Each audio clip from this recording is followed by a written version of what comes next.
इन मौलवी साहब की जरा बात सुने और जो ये अकीदा साबित करना चाह रहे हैं वो एक बार सुने और उसके बाद हम इनको कुरान से जवाब देते हैं। फिर आप देखिएगा इनके अकीदे और कुरान के अकीदों में कितना फर्क है। सुने जरा।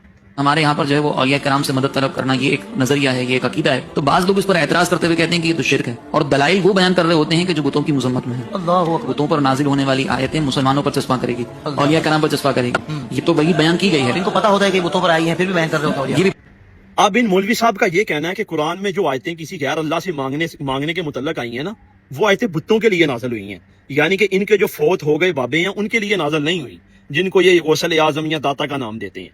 अब कुरान में एक आयत है, सूरह नंबर 16 आयत नंबर 20 और 21, उसका तर्जमा है, और जिन जिन को ये लोग अल्लाह के सिवा पुकारते हैं वो किसी चीज को पैदा तो नहीं कर सकते, बल्कि वो तो खुद पैदा किए गए हैं।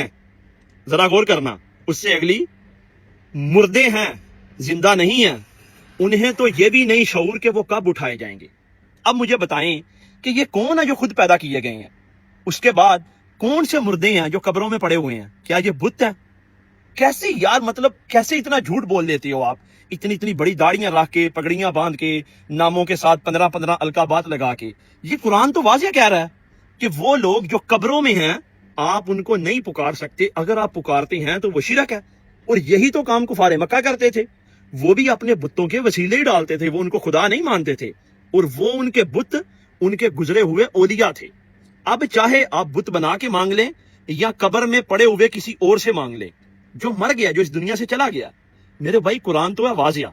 आपने अगर ना मानने वाली रिट लगा के रखनी है तो आप रखें, वो आपका ज़रफ है, लेकिन आप लोगों को इस तरह जो है ना वो गुमराह ना करें, और लोग अब गुमराह होंगे भी नहीं। कुरान का जो रास्ता वो बड़ा सीधा रास्ता, आप जितना मर्जी मोड़ने की कोशिश करें वो नहीं मुड़ सकता।